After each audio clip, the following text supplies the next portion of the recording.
Nós vamos fazer uma transmissão ao vivo agora sobre vergonha tóxica.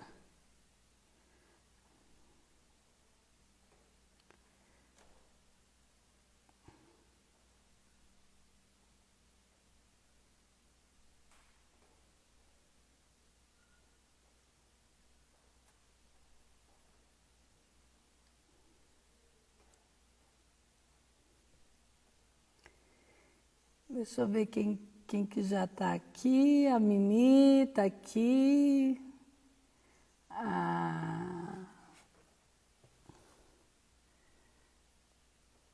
Deixa eu ver quem que está entrando. O Sandro. A Maria Lúcia. Fátima. Tem alguns aqui que eu não consigo ler o nome. Bom, gente, eu vou fazer essa transmissão ao vivo para vocês e eu não vou estar sozinha nessa sala, né? A Joana vai estar aqui junto comigo e a gente vai falar, então, sobre vergonha tóxica. Quem já passou pelo workshop Nefest sabe o que é que eu estou falando, né? O que é essa tal vergonha tóxica, né? O que ela faz na nossa vida. E eu e a Joana conversamos esses dias e achamos interessante a gente bater um papo sobre isso. Ela tem estudado um pouco sobre vergonha tóxica, tem algumas informações para trazer para a gente. Então a gente vai estar fazendo um bate-papo aqui. E se você quiser fazer alguma pergunta, enquanto a gente estiver conversando, aproveita esse tempo. Então, vou abrir a sala para a Joana entrar.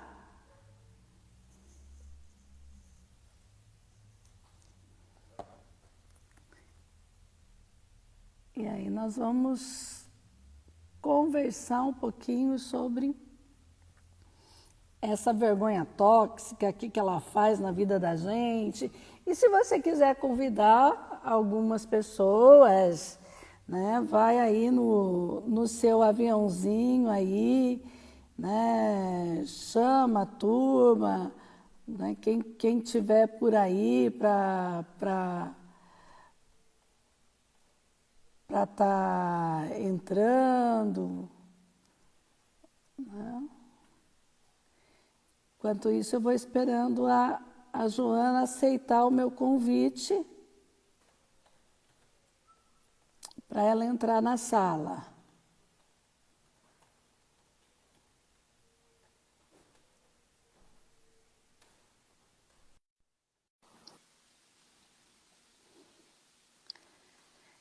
Aquela história, internet. Olá, boa Internet tarde. é assim, Joana. É assim. Até a gente pegar o jeitinho de como isso funciona. Obrigada, Sandra. Oh, um Uma prazer, alegria Joana. estar aqui com você e com a galera aí, né, para a gente poder fazer esse bate-papo sobre essa coisa aí que chama vergonha tóxica, mas que tem vários disfarces, né? É Aparece bem na isso, nossa vida de várias maneiras. né? E eu fiquei muito contente, Joana, quando você falou para mim que depois do workshop, né, que para quem não sabe, quem está ouvindo agora pela primeira vez, nós temos um workshop chamado A Arte de Devolver a Si, né? É um workshop onde a gente trabalha a nossa criança.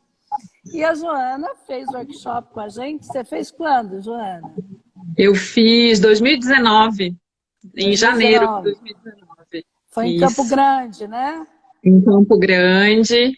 E esse workshop Nefest, bom, para quem não sabe, a Sandra, ela é criadora do método PCR, né, que é um método terapêutico, holístico, integrativo, e ela faz esse workshop Nefest, que é uma imersão de 4 dias, você se encontrando com a sua criança interior e curando as feridas, né, dessa criança ferida, para você também olhar para a sua criança feliz.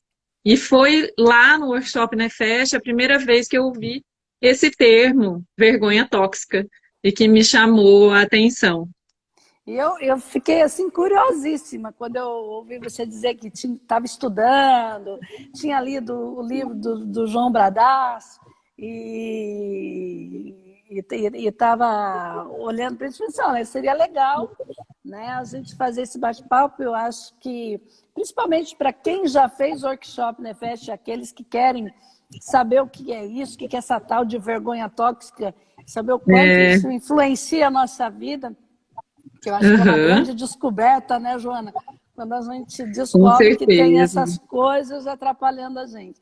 Eu falei assim, estou É, curiosa para saber o que despertou a partir do workshop na Joana e o que mais que a gente pode contribuir, né? Então, é uma alegria muito é, grande a gente poder fazer essa troca, esse bate-papo. E se com alguém, durante a certeza. nossa conversa, quiser fazer alguma pergunta, vai colocando aí no chat, a gente vai dando um jeito de, de responder. É, quem trouxe esse termo de vergonha tóxica foi o João Bradaço, né? E ele é uma pessoa muito... tem uma espiritualidade muito elevada, né? Ele É foi, verdade. ele Uhum. foi seminarista, se eu não me engano, Eu não sei a entrou... biografia dele, mas eu não conheço outros livros. Nesse livro tem bastante um apelo espiritual. Isso, Ele dá porque outros nomes para os dons do Espírito Santo, vamos dizer assim. isso, ele popularizou um pouquinho, mas por causa da experiência dele com uma família de pai alcoólatra, né, o sofrimento que ele passou na infância, ele acabou indo para o monastério, né, para ver se ali ele se encontrava. Então, ele traz toda essa espiritualidade, né, cristã, e também como fazer esse resgate dessa história da nossa vida. Então, quando a gente ouve o termo vergonha tóxica, às vezes pela primeira vez no workshop, mas a gente não tem nem ideia do que está por trás, né? Então, para a gente saber que também tem esse fundo, e uma das coisas que eu gostei muito do que eu descobri dele, e daqui a pouco eu vou deixar você falar o que você descobriu, é que há uma pesquisa na Harvard, né, que ela foi fazer toda uma pesquisa para descobrir como fazer a meditação, né? O que era necessário para a gente fazer essa meditação, para fazer esse encontro com o nosso eu, para encontrar essas dores, para buscar essa paz, né? E o que muito me agradou foi descobrir que o que a Harvard descobriu foi o que a irmã Belém me ensinou no mosteiro em Curitiba, né? Tá. Então, em Curitiba, eu tive a graça de frequentar um mosteiro por 30 anos, e eu fui conduzida por uma monja nesses 30 anos. Todos os anos eu ia lá, fazia meu retiro pessoal com ela. E num desses retiros, ela disse que ela passou a vida inteira procurando qual que seria a forma de fazer uma oração que fosse essencialmente divina. E eu descobri, estudando o John Baladash, que a Harvard descobriu o que ela descobriu na clausura, na sua experiência de Deus. E a grande descoberta é que a oração ela se faz pela inspiração e pela expiração.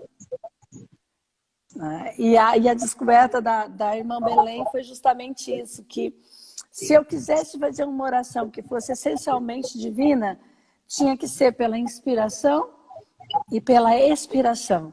Porque essa única coisa que a gente Maravilhoso. tem essencialmente divino, que é o sopro de Deus. E aí, Sim.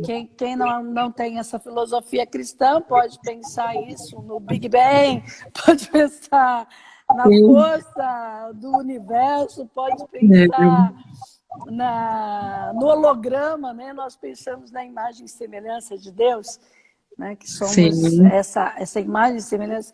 Então, o que a gente vê é que a ciência está descobrindo aquilo que a espiritualidade, que principalmente eu, que como tenho uma cultura católica, uma filosofia católica cristã, percebo o quanto que está muito coerente com o que a própria igreja vem nos ensinando ao longo de todos os tempos. Então, para que as pessoas não achem que a gente está delirando ou falando qualquer coisa do outro mundo, que essas agora já tem comprovação da neurociência, já né? tem uma comprovação de uma das universidades mais famosas e mais desejadas que todo mundo que quer ter uma ascensão, né? quer passar por ali, né? Nem que seja para fazer um curso de uma semana, mas todo mundo quer fazer essa visita pela Harvard, né? Então, então eu vejo assim que ciência, fé, elas se complementam. Então, desde que Descartes inventou essa história de separar a ciência da fé, e uma coisa era o espírito e outra coisa era o corpo. Então, até tem o livro O Erro de Descartes, né? Então, mas é bem isso. Ele trata justamente esse erro de Descartes de fazer essa separação de corpo, alma e espírito, né? Então, tratar o corpo de um jeito, o espírito de outro e a mente de outro, né? Então, não, a gente é um ser completo. Então, um todo. Então, aquilo que foi sendo desmembrado está voltando a ser unido. E eu acho que a gente faz muito bem essa ponte da ciência e espiritualidade no Instituto Nefesh. A gente traz muito disso, né? E aí eu queria saber o que você quer trazer para a gente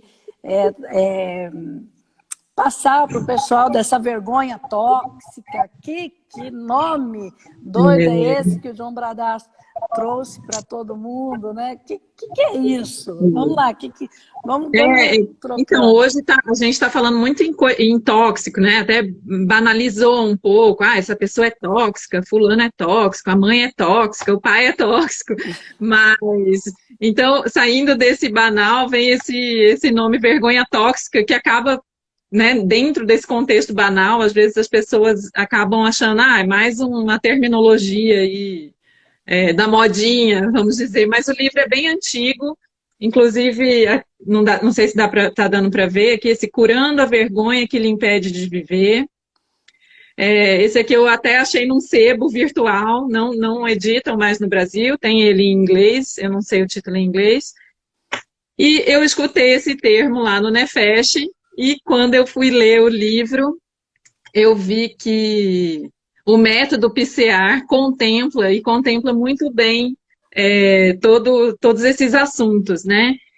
Para quem não sabe, o método PCA também absorve algumas técnicas, por exemplo, o barômetro emocional, e dentro do barômetro a gente tem o impacto de cada emoção em determinadas fases da nossa vida, né?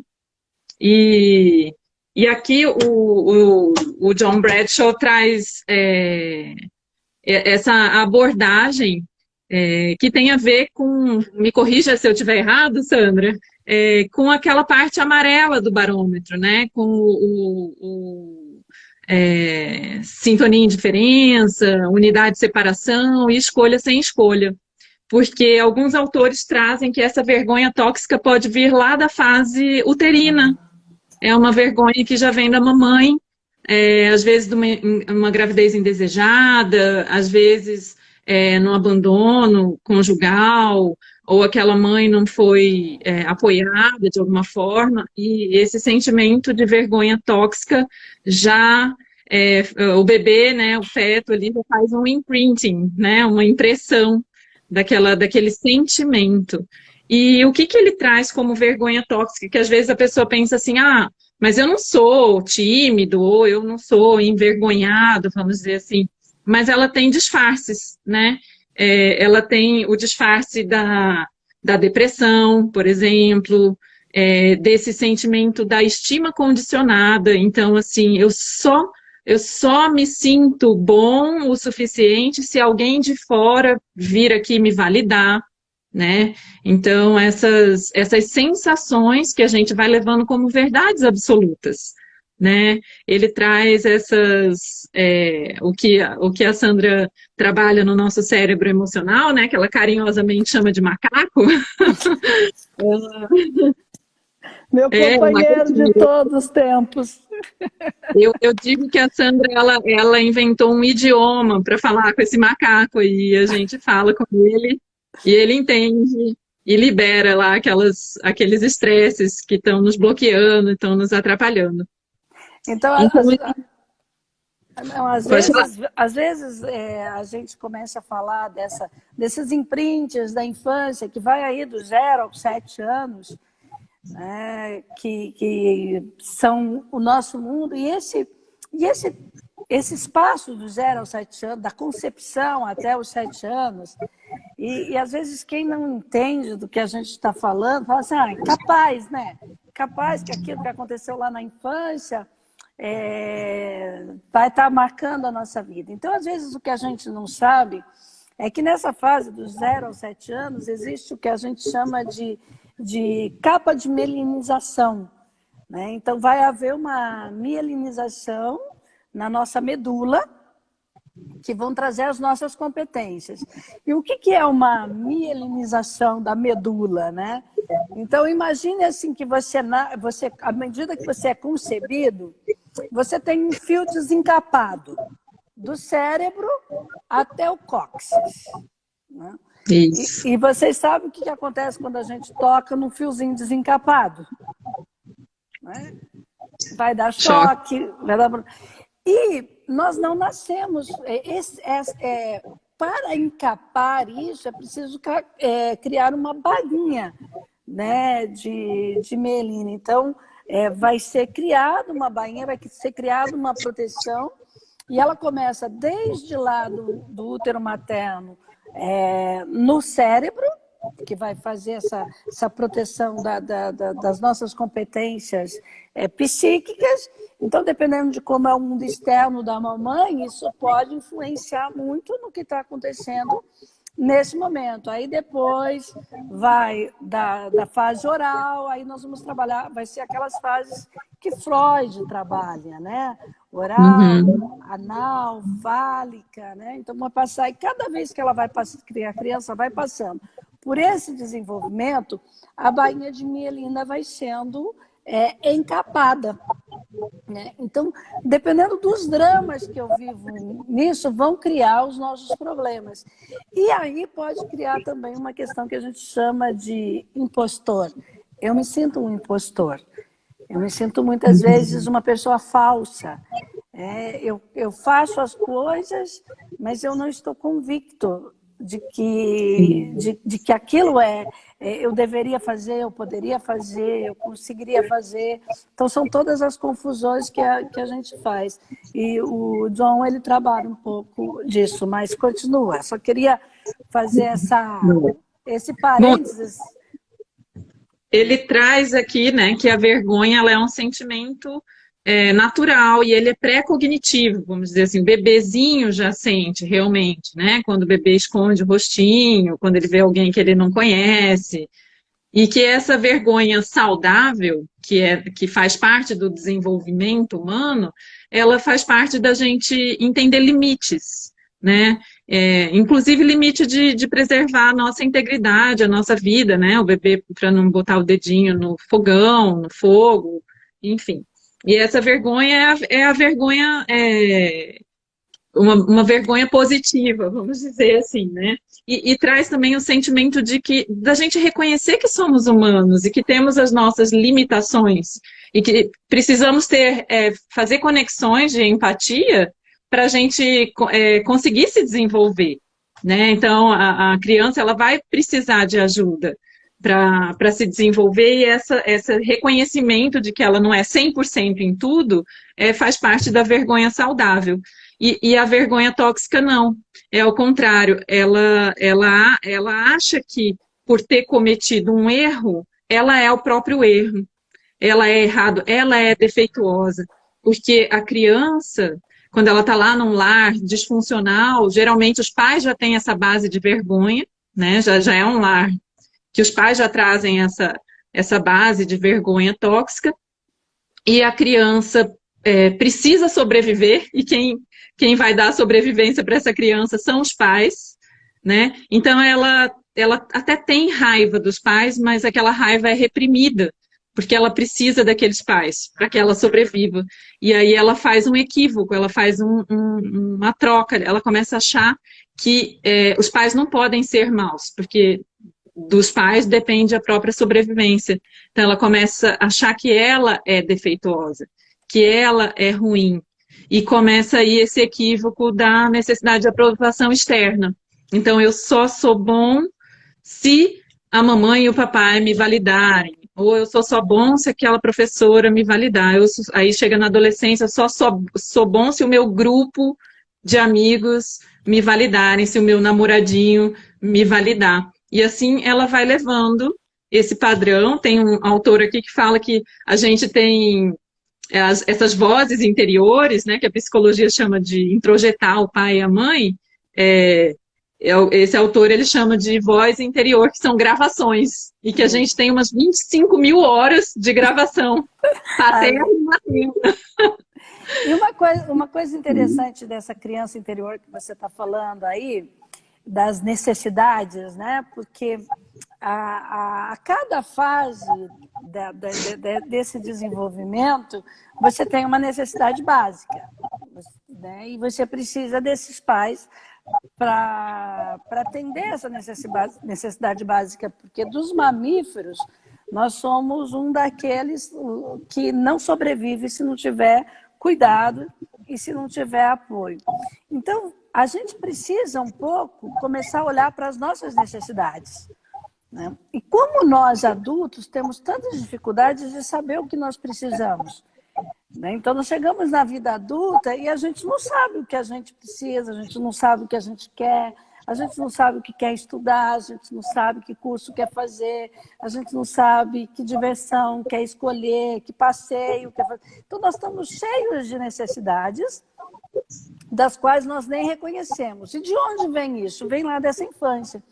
Então, dependendo da convivência familiar que você teve, do pai que você teve, dos problemas que você teve ali nessa infância, o que vai acontecer? A criança, ela para de olhar para as suas necessidades. Então, esse é o grande problema, né? Ela para de olhar para as suas necessidades e ela começa a olhar as necessidades dos pais. E essa confusão... Exatamente. Essa confusão que você fala aí, ela começa a achar que ela precisa fazer alguma coisa para ajudar esses pais. Porque ela é o problema. Ela está causando o problema, ela está causando a dificuldade. Então, se uma criança ouve muito, você apareceu aí, você não estava esperado. E aí, nossa, mas depois que você nasceu, nós tivemos tantos problemas financeiros, ok. Então, o que a gente começa a perceber? Que eu causei os problemas na vida do meu pai. E eu preciso fazer alguma coisa. E eu não consigo fazer, eu sou incompetente. Então, além de eu não atender às minhas necessidades e não reconhecer as minhas necessidades, eu não sou capaz de resolver as necessidades do papai e da mamãe. E isso vai gerando todos os conflitos, todos os problemas, né? E vai gerando aquela sensação de sem escolha, de que não tem jeito, de que aquele problema não tem solução. Isso é uma coisa muito presente. Então, às vezes, se você está ouvindo esse termo vergonha tóxica e não está identificando, essa é uma característica, quando você acha que você não tem saída. Então, no nível mais profundo, até vai para a ideação suicida, né? No nível muito forte, muito traumático. Então, vai com essa sensação de que não tem jeito. Porque como uma criança ou um bebê vai poder resolver os problemas que ela causou para a mãe e para o pai? O problema, entre aspas, né? O problema imaginário. Imagina, Que ela acha né? que ela é o problema. Não tem solução. Então, A, ela Mi- faz essa marca, né? No sentimento dela. Então, a Michelle está dizendo aqui, nisso que a gente está falando, que a gente não consegue entender as nossas necessidades, mas sabemos as expectativas alheias. Esse é o equívoco, é isso que você está falando. Nós não sabemos. Como que eu posso saber a expectativa do outro se eu não conheço nem a minha? Né? Então, isso que você está falando, presta atenção, Michele. Eu vou até pedir para a Joana repetir de novo essa questão de querer atender a expectativa do outro. Nós achamos que queremos e que compreendemos a expectativa do outro. Na realidade, nós já temos essa distorção cognitiva lá da infância, onde nós achamos que poderíamos atender a necessidade dos nossos pais. E passamos a vida inteira procurando isso. Por isso que a gente tem a sensação que a gente entende a necessidade do outro. Então, escuta isso, Michele, que a Joana está dizendo. Né? A questão da criança, ela ter essa sensação de que ela não consegue resolver a questão dos pais. É isso, Sandra? Isso, é por aí. Ela Porque não eu acho consegue que eu resolver posso.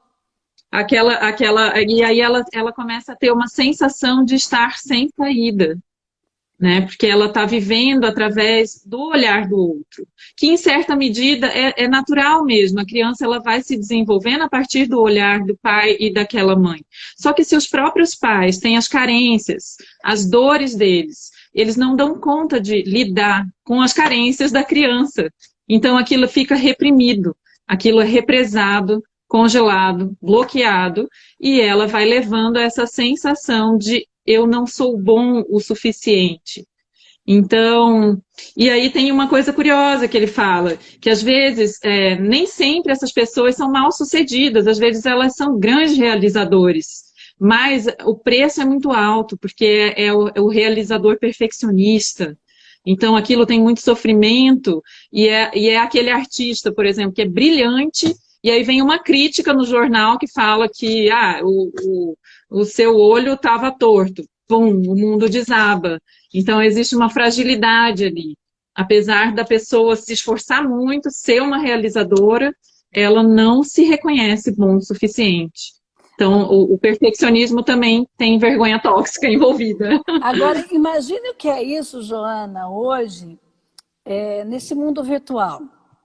Né? Nós temos um mundo virtual onde todo mundo opina na vida de todo mundo, onde todo mundo fala de todo mundo, onde você não pode mais, se você for uma pessoa pública, você não pode mais pensar, você não pode mais achar, né? Porque se você pensar qualquer coisa que esteja em desacordo com o pensamento de outra pessoa, ela já entra lá embaixo no comentário, ela já mete a boca, ela já te destrói. Então, nós vivemos um mundo onde se prega muito a liberdade de expressão, né? Que eu acho isso assim, uma contradição. Um fake news aí, esse negócio, hein? É um grande absurdo, onde a gente vê que a imprensa não pode ser calada, nós precisamos ter liberdade de expressão, os veículos de comunicação estão aí para colocar essa liberdade de expressão. Ótimo, os tontos acreditam, vai lá no Instagram, vai lá no Facebook, dá a cara a tapa, coloca a sua opinião, e se a sua opinião estiver contrária, eles te detonam. Se a pessoa que está ali colocando a sua opinião, ou ela está fazendo os seus comentários, ela não tem essa vergonha tóxica, ou seja, ela sabe por que ela está ali, ela sabe no que ela acredita, e ela sabe que vai ter uma percentagem da população que pensa diferente.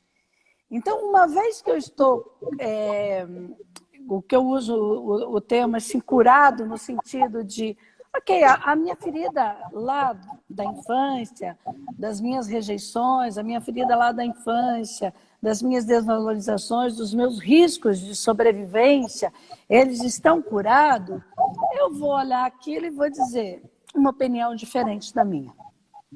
Ok, Tá? vida que segue. Vida que segue. Agora, se essa pessoa ela está ferida e ela está precisando disso que você falou, né, Joana? Dessa validação externa, que a aprovem, e isso começa a não acontecer, aí entra aquilo que você disse agora há pouco, dessas tendências suicidas. Porque eu não posso me expressar, eu não posso falar, eu não posso ter valor. Eu tenho que escolher o que já está posto. Eu tenho que acreditar no que está sendo dito. Eu tenho que aceitar o que está sendo publicado como liberdade de expressão. Tá? Então, você tem a sua liberdade de expressão até que a maioria, desde que ela esteja de acordo com a maioria. Porque se você tiver uma liberdade de expressão que uma minoria acredita, você está destruído. Então, o que eu começo a olhar para mim? Eu não posso escolher. Eu não posso falar o que eu penso. E aí a gente vai ter a vida de Facebook, a gente vai ter a vida de Instagram, onde todo mundo aparece sorrindo, com famílias maravilhosas, com filtro. Com filtro. São tantas coisas que estão ali disponíveis para essa liberdade de expressão que, na realidade, ela não existe. Não existe. Deveria existir. E ela só vai acontecer de verdade à medida que nós estivermos curados. À medida que a gente puder chegar aqui e dizer assim, olha, gente, eu acredito nisso, nisso e disso, o que eu estou falando parte por essa filosofia, por essa ideologia, e ok, quem não acredita nisso, quem não aceita nisso, não tem que discordar, ou criticar, ou humilhar, ou tentar colocar coisas que façam com que eu tenha que acreditar. Não. Então, fazer um parênteses aqui, esse livro, quando foi escrito, não tinha ainda essa coisa, pelo menos essa edição, não tinha coisa da rede social. Mas ele descreve aqui um perfil que é um mecanismo da vergonha tóxica, que são os haters. Que é aquele cara que ele entra num perfil que ele sabe que é uma ideia completamente diferente da dele, mas ele entra só para odiar, né? Para botar ali. E isso é uma pessoa que tem base de vergonha tóxica, porque para esse hater é tão doloroso olhar para ele, para as próprias debilidades que tem dentro dele, que ele precisa direcionar isso para o outro. Então ele vai lá e tem... Gente, isso é sério hoje na internet, porque é terra de ninguém, né? Então você faz um perfil fake e fica odiando quem você quiser odiar e entra só... Você dedica tempo da sua vida para colocar coisas destrutivas para o outro na rede, né? E o que às vezes a gente não sabe é que toda a crítica, ela é uma autocrítica.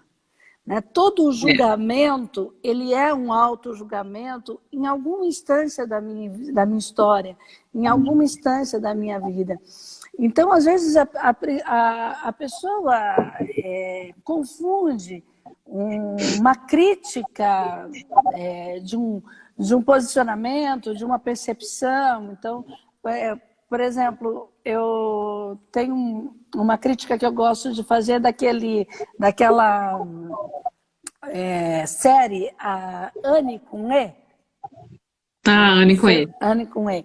Né? Então, por exemplo, uma coisa é eu olhar para aquela série, para quem não assistiu e quiser assistir, entender um pouquinho, né? Porque entra ali uma história de uma jovem sofrida, abandonada, que é a criança de todo mundo. Então, de alguma forma, todos nós nos identificamos com... Por isso faz tanto sucesso essa série, né? É um sucesso. É um sucesso, porque fala fala de nós, fala da nossa rejeição, da nossa não aceitação, da valorização do filho homem, né, em detrimento da mulher, da valorização do casamento, né? Se você não casou, o que será que aconteceu com você?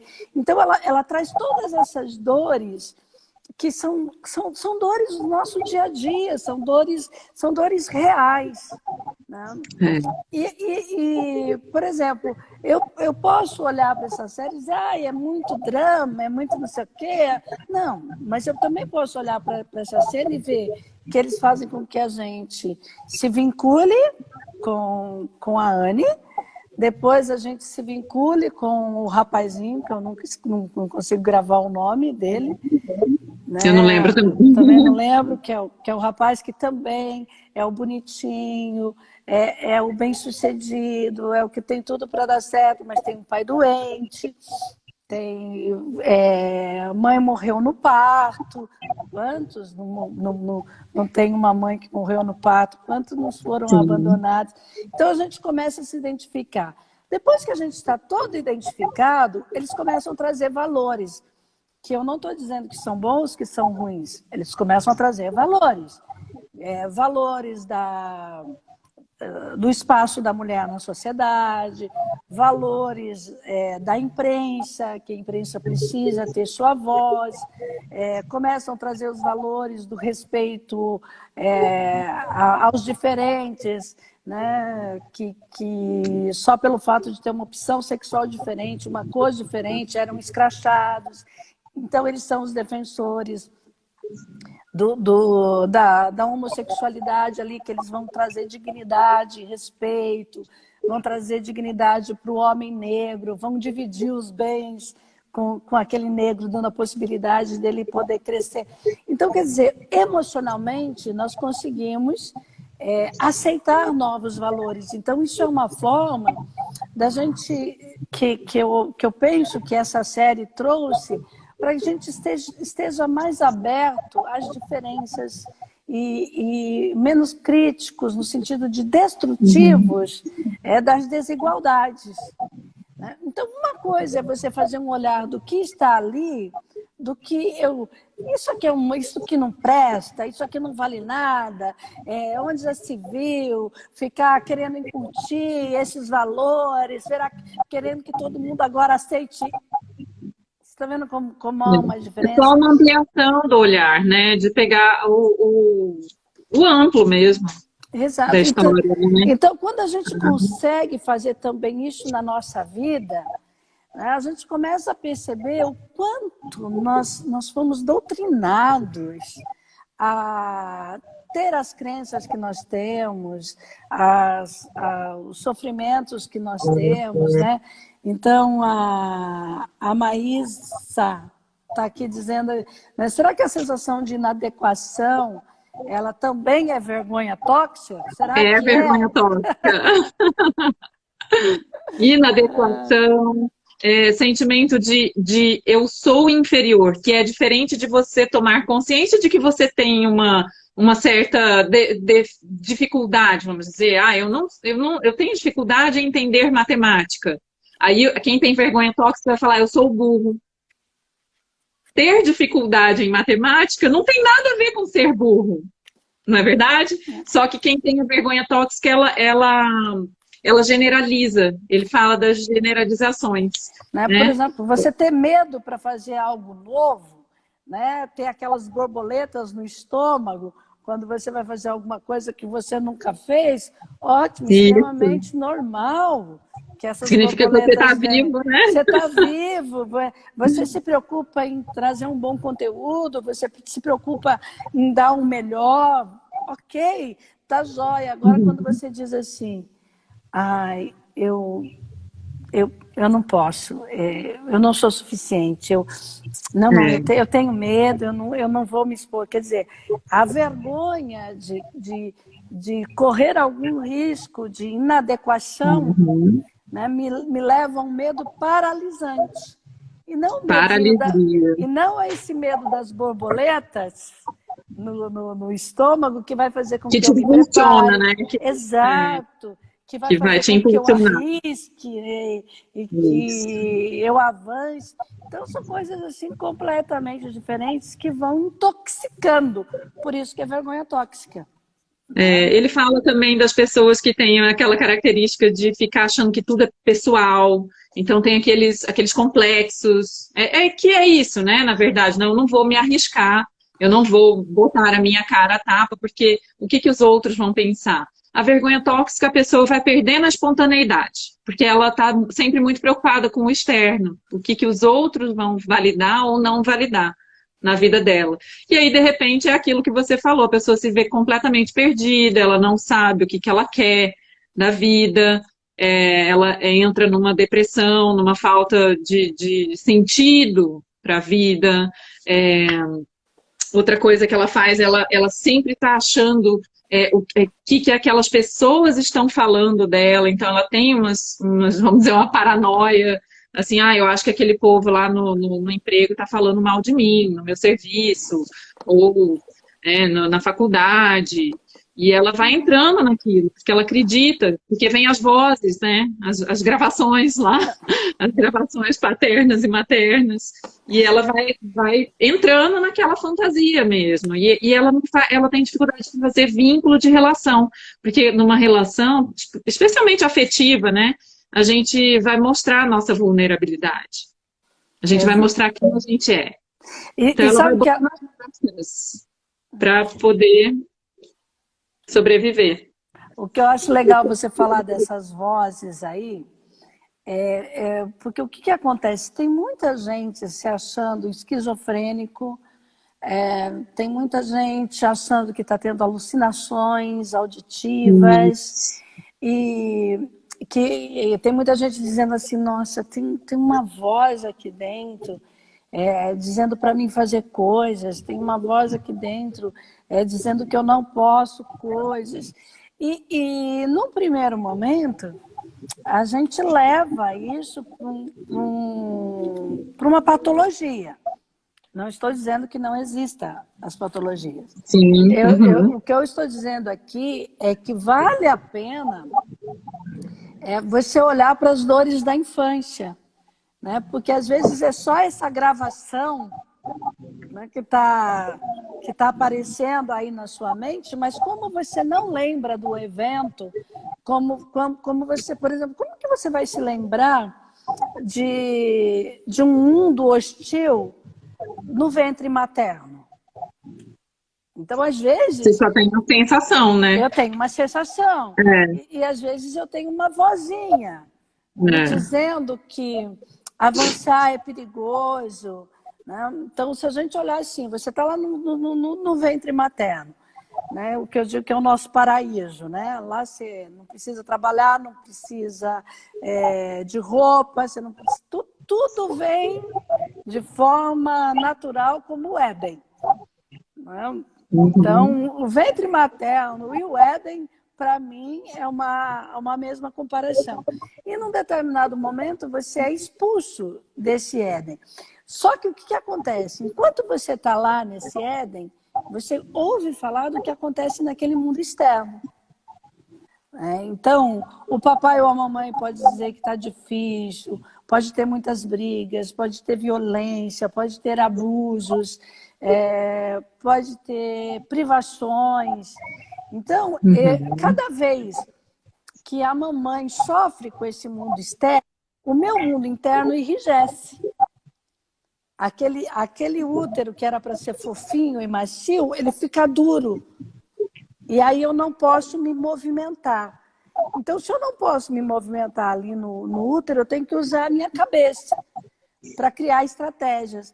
Então, é muito possível que essa criança, quando sair para o mundo externo, ela vai ser uma criança que usa mais a cabeça, que ela cria mais imaginativa. E, às vezes, a gente precisa dizer, oi, volta para o planeta Terra. Né? E às vezes, por causa de uma coisa assim, a gente pode dizer, nossa, eu acho que essa criança tem algum problema. Olha, ele não fica muito... olha o olhinho dele, ele não faz contato com a gente. Olha, ele olha para a gente Parece que o olhar dele atravessa, que ele está em outro lugar. Essa criança deve ter algum problema. Né? E dependendo das fantasias que essa criança vai criar, dependendo dos amiguinhos imaginários e de quanto tempo esses imaginários demoram por uma criança que viveu uma rigidez uterina, ela vai ter amigos imaginários pro resto da vida. Ou ela conversa com ela e acha soluções, ou ela tá lascada. Tá tudo certo, então, viu, gente? Com os amiguinhos imaginários. Tudo certo. Então, quem passou por isso está entendendo o que a gente está dizendo aqui.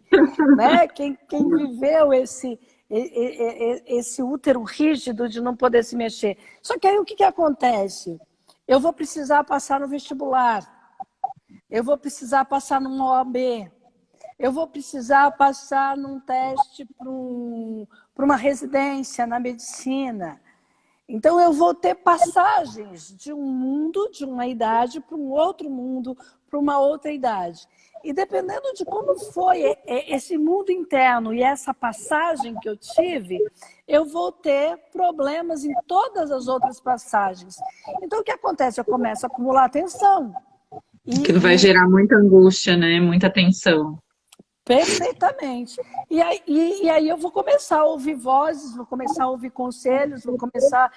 E às vezes, um processo onde a gente possa fazer um olhar para essas memórias que a gente nem sabe que existem, pode mudar a vida de uma pessoa. Não vai mudar a estratégia que ela desenvolveu lá no útero, mas ela vai poder compreender mais essa estratégia e funcionar num mundo mais positivo, num mundo mais efetivo, num mundo mais saudável, ao invés de estar na dor.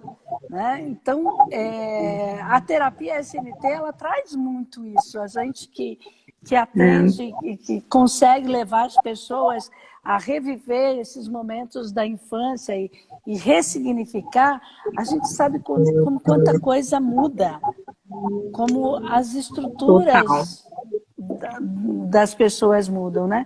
Então, a gente precisa parar para escutar, sim, essas vozes, e nem tudo é alucinação, nem tudo é esquizofrenia, embora se tenha as sensações, se tenha a manifestação, se tenha os comportamentos disfuncionais, mas na terapia SNT a gente não olha para o DCM. Né? Para a patologia, né? Para patologia. A gente não mexe com patologia. Isso. A gente mexe com desativação de estresse.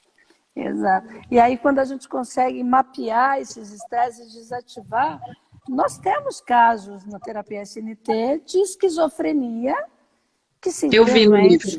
No livro, né? Da terapia no seu SNT. Livro, isso. Simplesmente sarou. A pessoa saiu do quadro esquizofrênico. Por quê? Porque não era esquizofrenia.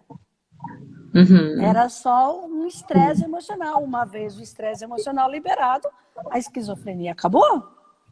Síndrome de Tourette, né? Uma vez que você libera o estresse, a síndrome acabou. Então a terapia SNT, ela faz um outro olhar, embora ela admita o olhar da enfermidade. Mas quando nós vamos trabalhar, nós vamos primeiro olhar para esse olhar da dor, do sofrimento. Né? E ele fala isso também, né? Que como a terapia SNT trabalha. A gente precisa entrar em contato, porque nada mais é do que essa vergonha tóxica, é uma ruptura, né? É uma desconexão de si mesmo. Então, por isso, o título do workshop é A Arte de Lhe Devolver a Si.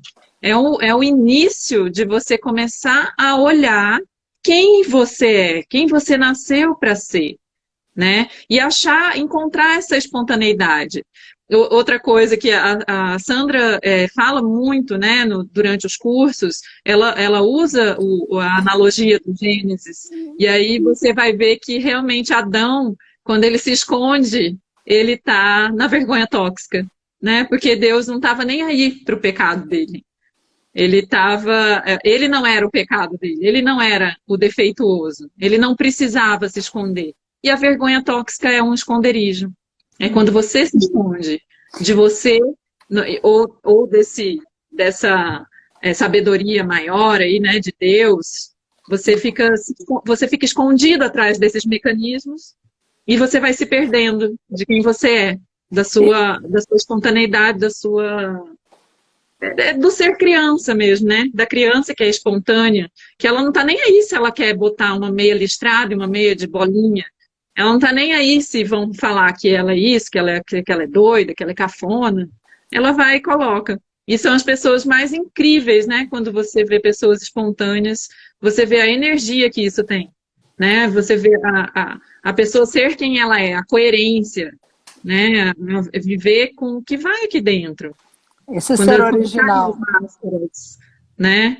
É muito bonito isso. E a terapia SNT, o método PCR, ele contempla tudo isso. Eu quis trazer esse vergonha tóxica, porque é uma outra abordagem, mas a terapia SNT, o método PCR, ele vai lá, porque ele te conecta com esses sentimentos, né? Com essas coisas que estão lá no inconsciente, no limbo, né? Uma coisa que você falou aqui do Adão que se esconde, né? E para ver que a gente não precisa ter medo, né, desse Deus quando a gente se acusa de alguma coisa, porque o problema de Adão foi a culpa e a vergonha, que para mim são as duas emoções mais destrutivas. E quando Adão revela para Deus, né? Não, mas por que você está escondido? É que nós estamos nus. Luz. Então, quando ele revela a sua vergonha, quando ele revela a sua culpa, e Deus perguntou, como vocês sabem disso? Né? Então, Deus dá essa permissão, né, nessa analogia, né, dar essa permissão de que o homem expresse como ele chegou aonde ele chegou. Por que ele chegou naquele estado de nudez? E toda vez que o homem consegue olhar para a sua vergonha, entender de onde vem, Deus dá a roupa. É bem isso. Então não interessa onde está a sua culpa, não interessa onde está o seu pecado, não interessa onde está a sua vergonha. A hora que você for capaz de enfrentá-la, a hora que você for capaz de mostrar ela, você estará vestido novamente. E ainda que tenha comido da maçã, ainda que esteja nu, não estou mais. Agora eu tenho uma roupa. Então, é um paradoxo, né? Então, cada vez que eu sou capaz de olhar para a minha dor, ela perde efeito. Ele fala até ele fala uma frase, alguma coisa assim, é outro autor que fala, você pode ser miserável ou ser forte, vai dar o mesmo trabalho, é uma decisão, né? Então, quando você é capaz de olhar para essas dores, você tem a possibilidade de você fazer novas escolhas. E é com isso que o método PCR vai trabalhar, né? Então é muito mais profundo do que eu vou sair da vergonha tóxica e da baixa autoestima. Então todo dia eu vou me olhar no espelho e falar o quanto eu me amo, o quanto eu sou lindo e tal. Não é isso, né? É você entrar em contato mesmo com a sua intimidade, recuperar a intimidade consigo mesmo, né? Com o seu ponto mais profundo, para resgatar essa espontaneidade, a tal da criança feliz, A né? tal da criança Que a feliz. gente vai levar para o resto da nossa vida, porque o inconsciente não tem idade, ele é atemporal. Então, nossos moleques vão estar sempre aqui e às vezes a gente vai ter que pedir para eles irem tomar um sorvete, como a Sandra fala, né? Vai lá tomar um sorvete agora, eu preciso resolver O adulto precisa assumir o lugar. Né? E às vezes essas gravações são uma coisa assim que eu falo, né, do macaco. A gente não vai fazer lavagem cerebral no método PCR, o passado não vai mudar. Mas a gente muda a cadeira, né? A gente muda de lugar. Pega a cadeira, bota em outro lugar, avalia. E o John Bradshaw, ele já vai falar que a gente vai parar de olhar para aquela parte. A gente vai começar a olhar para o todo, né? Vai começar a ter uma visão ampla, uma visão do todo. Vai sair do copo meio vazio e vai começar a olhar para o copo meio cheio. E o interessante é que o homem só descobre que ele está nu porque ele foi enganado. E é isso que eu sempre digo no Nefesh. Você está sofrendo por causa de um engano, por causa de um equívoco. Fizeram você acreditar, né, que você era o problema, que você infringiu uma regra, que você infringiu uma lei, e esqueceram de mostrar que você estava no meio. Né? Porque a árvore do bem e do mal, ela está lá no meio. Né? Então, o que é que distorce a nossa imagem? Né? O que é que distorce a nossa vida? É o meio. É uma grande analogia para dizer que aquilo que está no meio, ele vai ser nos oferecido e nós seremos enganados. E nós perderemos, então, essa dimensão do amor. A gente perde essa dimensão do amor, essa dimensão da unidade, porque o meio nos divide, o meio nos separa, tudo aquilo que está no nosso meio. Então, eu tenho que tomar cuidado, aquilo que está no meio, né, não pega não, porque isso vai te matar, isso vai te destruir. Então, não se contamine com o meio. Continue buscando a sua essência, continue buscando esse contato com o divino, que é isso que vai trazer essa conexão. Gente, parece que não, mas nós já estamos aqui nesse tagarelice há 1 hora. Deve faltar uns Se alguém tiver alguma pergunta... Tem uns 2, 3 minutos. Tem aqui a Ana, que ela está dizendo assim... como curar a alma para não seguir os mesmos padrões dos nossos descendentes? Como curar a alma? É uma pergunta profunda. Eu acredito, né? A Sandra pode falar muito melhor que eu. Eu acredito que não tem outro caminho, que a gente precisa se conectar com o que a gente sente, com as nossas dores, com as nossas faltas, para aceitar. E a partir da aceitação, a gente pode dar o passo seguinte, que é fazer diferente. Então, fazer diferente não é anular, nós temos 1 minuto e 57. Fazer diferente não é anular a nossa descendência. Né? Com certeza. Fazer diferente é saber que eu tenho uma história e que eu vou respeitá-la, mas eu posso escolher diferente, porque às vezes a gente fica fazendo igual ou o contrário, porque nós não nos sentimos amados. Então, eu acho assim que aquelas perguntas que estão aí que a gente não respondeu, né, a gente responde pelo Insta, né? A gente pode fazer os nossos comentários, porque nós temos 1 minuto aqui para... Já vai cair nossa conexão. Muito obrigada, Sandra. Nossa, fiquei muito contente de você estar aqui, de estar com você. Bom, eu não posso nem falar nada, assim, sou muito grata, Sandra, sempre que eu posso eu falo desse trabalho que ela desenvolve, que além ela ter um HD fenomenal aqui, ela já estudou muito, ela tem uma experiência de vida, de muitos trabalhos com gente, né? Então ela sabe do que ela está falando.